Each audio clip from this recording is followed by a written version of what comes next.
The invitation never came. Not by mail. Not by text. Not even one of those lazy family group messages with glittery gifts and fake cheer. But I found out anyway because my aunt posted the save the date on Facebook.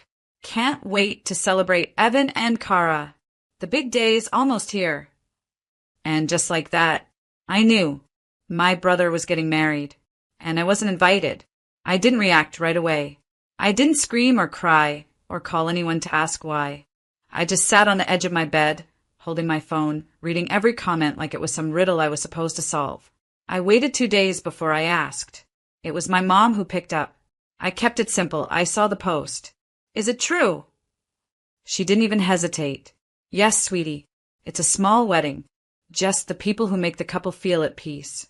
That last word, peace, it tasted like poison coming out of her mouth. I said, so I make Evan feel what exactly? She laughed, soft, low, condescending. The kind of laugh I'd heard since I was 13 and too dramatic for crying when my brother trashed my sketchbook. You know how it is, Isla. You're intense. You take up space. Evan just wanted it to be easy. I bit the inside of my cheek. Hard. Got it, I said. You could have just told me. And then she said it, the part that cemented it. Honestly, Isla, it's better without you there. Like she meant it. Like she'd been waiting to say it. I smiled, though she couldn't see it. Perfect, I said. I'll be in Greece that weekend anyway. A pause. Greece? Booked it just now. Well, that seems extreme. No, I said, calm as ever.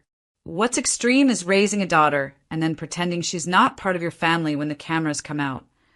I hung up. Didn't wait for her reply. Didn't give her a chance to backtrack. Instead, I opened my laptop and booked a solo trip to Santorini. Non-refundable. One way.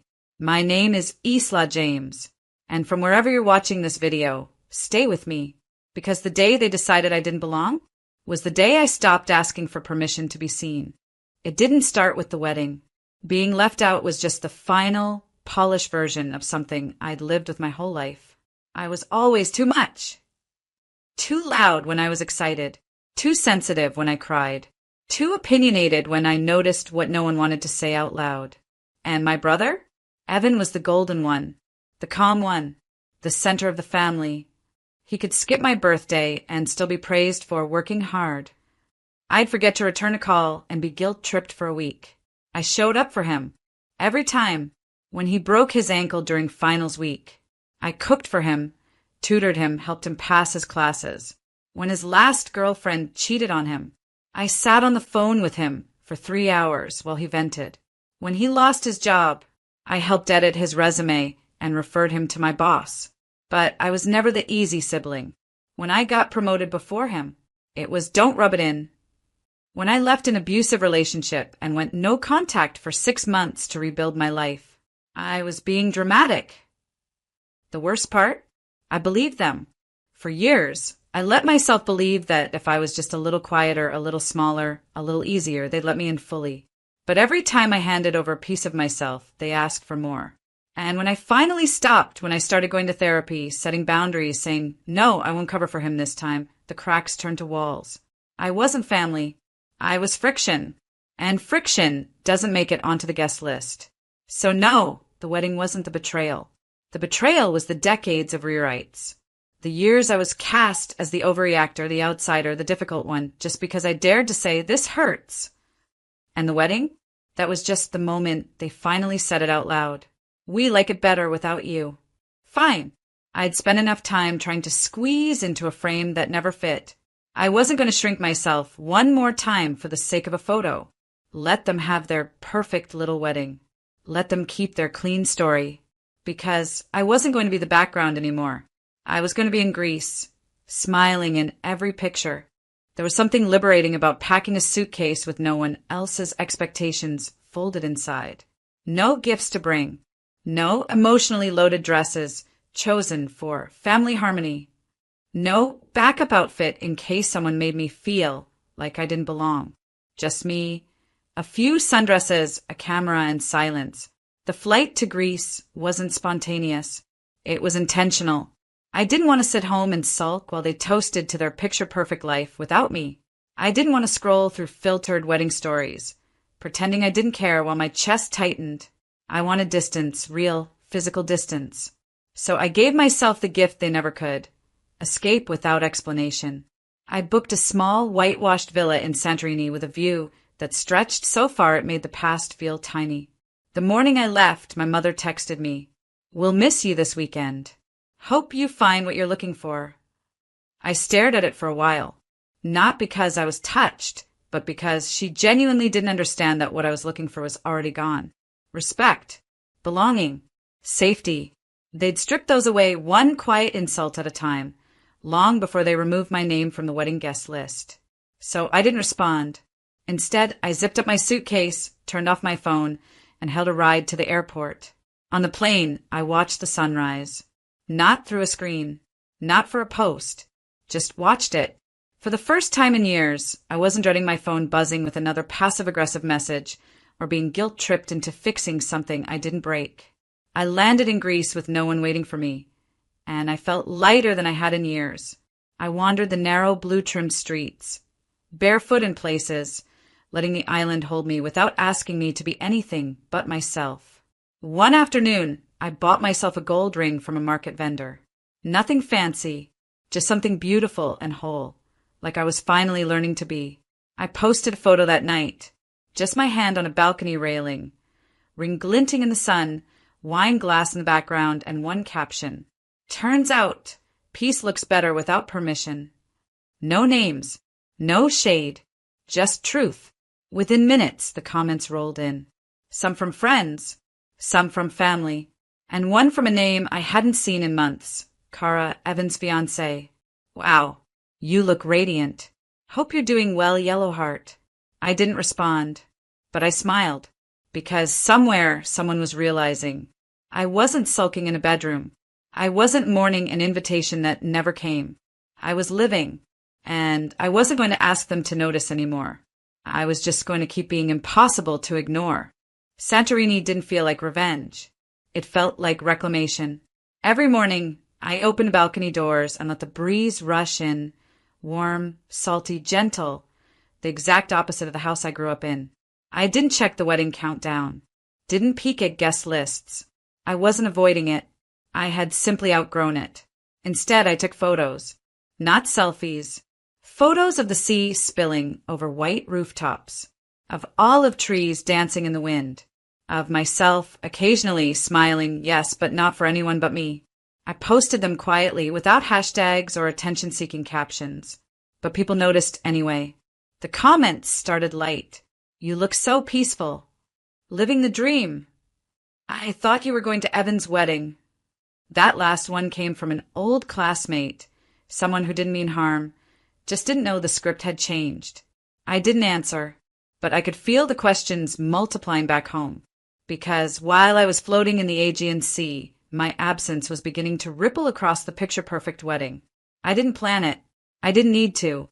All I did was step out of the frame, and suddenly the image didn't hold the same weight. Mia, my cousin, texted me. "They're acting weird. Everyone's asking where you are. Even Cara looks confused." Then another. "Did you really go to Greece?" I sent her a single photo, my feet in the sand, a white chapel in the distance, ocean behind it like a promise. She replied with a heart. No words, just understanding, because Mia had always seen me. Quietly, softly. She never defended me out loud, but she never laughed at their jokes either. I posted again the next night. A photo of my dinner table, just one plate, one wine glass, sunset dripping down the wall behind it. The caption? "Some tables are better when you sit alone." That one hit differently. I didn't tag anyone, didn't even link it to the wedding. But within hours, my inbox was full. Family friends, co-workers, even Cara's maid of honor, someone I'd barely met once, messaged, "Wait, why aren't you at the wedding?" And that's when I realized something.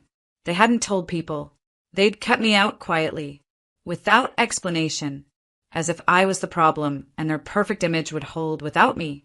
But now, their silence was cracking, because I wasn't hiding in shame.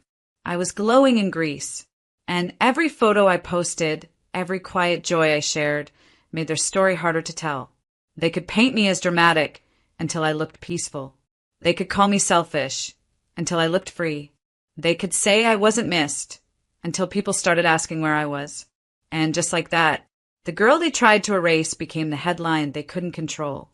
The wedding day came and went without a word from me, but the silence I left behind, that showed up on time and loud. I woke up late that morning, the Greek sun spilling across my bed. I had no alarms, no obligations, no outfit to approve or speech to rehearse. I pulled the curtains open and just stood there for a moment, barefoot on the cool tile floor, watching the white rooftops glow under the rising light. Back in California, the ceremony would be starting in a few hours. I poured myself a coffee, ate breakfast slowly, watched the sea shift colors like it was breathing with me. Then I opened my phone, not to check the wedding feed, but to post my own view. It was a short video, a pan across the bay, my hand reaching for my coffee cup, my toes dipped in a pool. The caption? Peace. No RSVP required. I didn't think much of it, but by noon, my cousin Mia had messaged me again. Okay, things are awkward. Everyone's asking where you are. Your name came up twice before appetizers even hit the table. Then, 30 minutes later, Kara's dad just asked Evan why his sister didn't show. His answer? She had other plans. I laughed out loud. He wasn't lying, but he didn't say why. And apparently no one else could explain it either, because they hadn't planned for that part. They thought I'd just disappear quietly. But instead, I'd become a question they didn't have an answer for. Back at the wedding, things weren't going according to script. Mia's updates kept coming in between photos of my fresh seafood lunch and a boat ride I hadn't even planned. People are confused. Aunt Teresa is trying to cover for it, but she doesn't even know the full story. Kara looks tense. Your mom's trying to act like nothing's wrong, but she's fidgeting like crazy. And then came the best one. Your post is going around the room. I swear I saw Evan clench his jaw. I didn't respond right away, just stared at the sea and let the breeze wrap around me like the softest no thank you I've ever given. The wedding went on without me, technically, but apparently my name hung in the air like fog. There was an empty chair at the family table that no one would claim. No one wanted to admit why it was there. That chair wasn't just empty. It was mine, and it echoed louder than a toast. Mia sent one more message at the end of the night. Everyone saying it felt off. Beautiful but cold. Like something important was missing. I smiled, because I wasn't missing. I was finally exactly where I belonged. The morning after the wedding, I hiked a cliffside trail that overlooked the sea. I didn't check my phone, didn't refresh any feeds, didn't scroll for glimpses of the ceremony I'd been erased from. I already knew what I needed to know. They noticed my absence. They just didn't know what to do with it. For years, I thought I was the broken piece in a perfect picture. I was the difficult one, the too emotional one, the why can't you just let it go one. But the truth had been clearer than I'd ever allowed myself to admit. I wasn't difficult. I was aware. I saw things they didn't want named.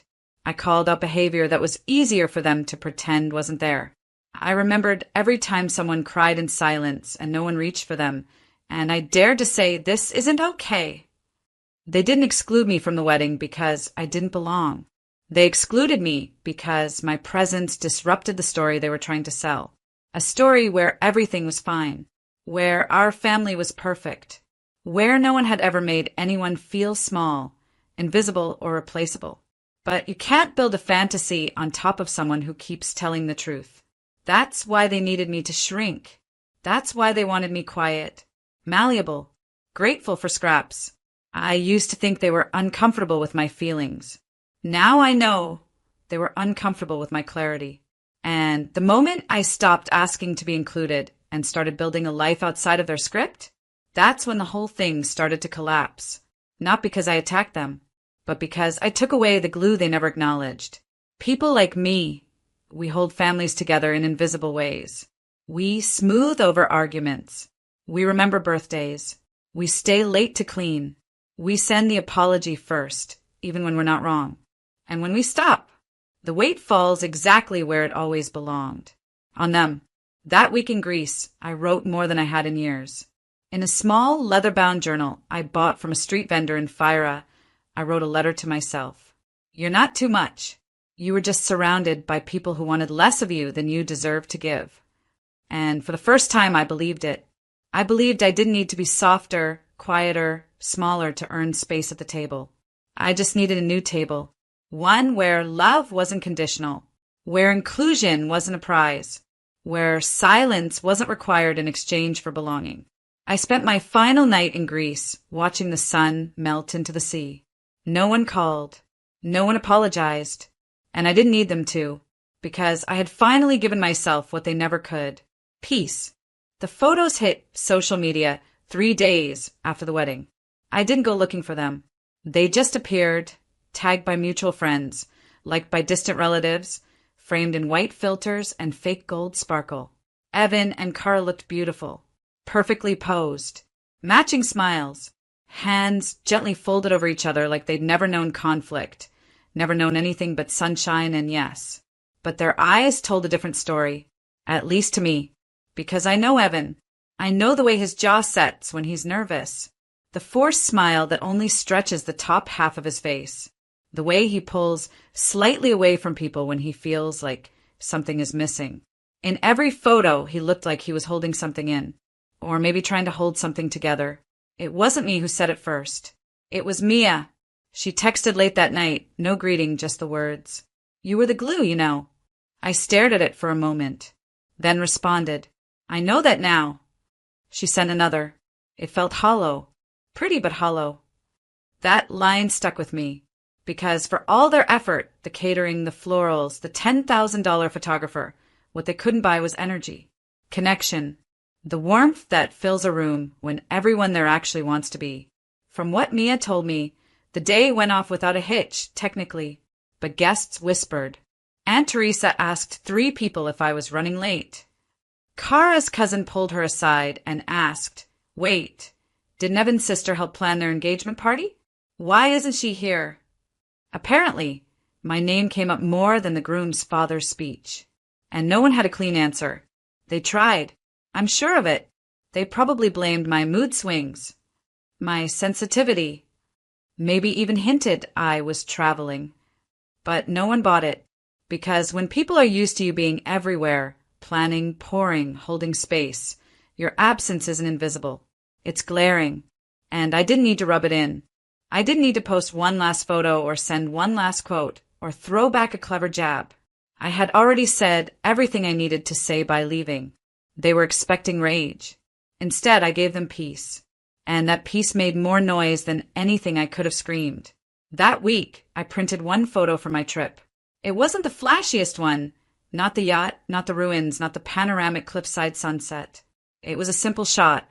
My bare feet in the sand, a glass of wine nearby, a closed book on my lap. Stillness. I bought a wooden frame for it, hung it right where the old family photo used to be. I didn't hate them. I just wasn't carrying them anymore. And in that stillness, something softened in me. Not the part that wanted to be included, but the part that finally understood why I never really was. I wasn't built to play a background role in a story I didn't write. And now, I had stopped auditioning. Somewhere along the way, I stopped checking for messages from them. It wasn't a decision. It was a shift, a subtle internal rewiring. I just no longer needed to know what they thought. I didn't need the apology, didn't need the explanation, didn't even need the justification for why they did what they did. Because I finally understood something no one had ever said to me directly. I wasn't the problem. I was the mirror. I was the one who reflected everything they didn't want to face. Their favoritism, their cruelty, their silence. They could manage a dysfunctional family dynamic just fine, as long as everyone agreed to keep pretending. But I didn't. I asked questions. I named things. I didn't laugh at the jokes that weren't funny. I didn't play along with the gaslighting when someone tried to rewrite the past. And for that, I was branded difficult, hard to be around, uninvitable. Because if I was in the room, someone might have to face what they'd buried under years of fake smiles and bad toasts. They didn't want healing. They wanted harmony, even if it was built on silence. I used to think I had to earn my way back in. Be easier. Be nicer. Be smaller. But the truth is, I could have shrunk myself to nothing, and they still would have found a way to say I was too much. Because the problem wasn't me.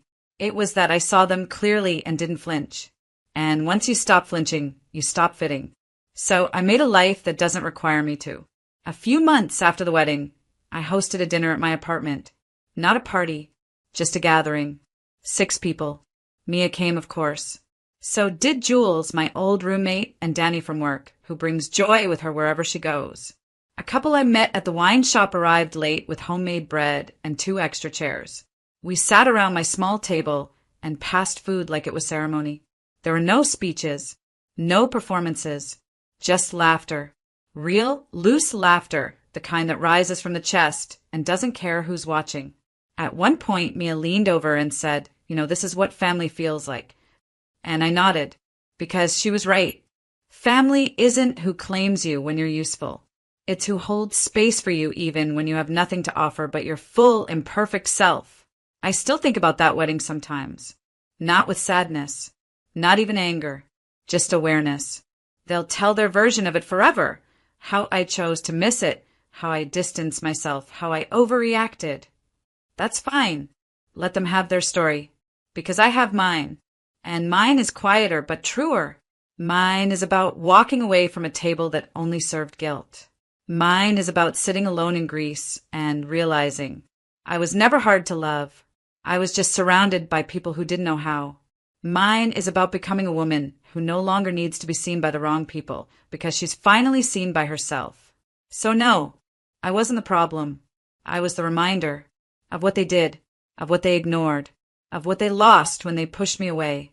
And now I'm the one who chooses where I go, who I hold, what I build. And I choose peace, the kind you don't have to beg for.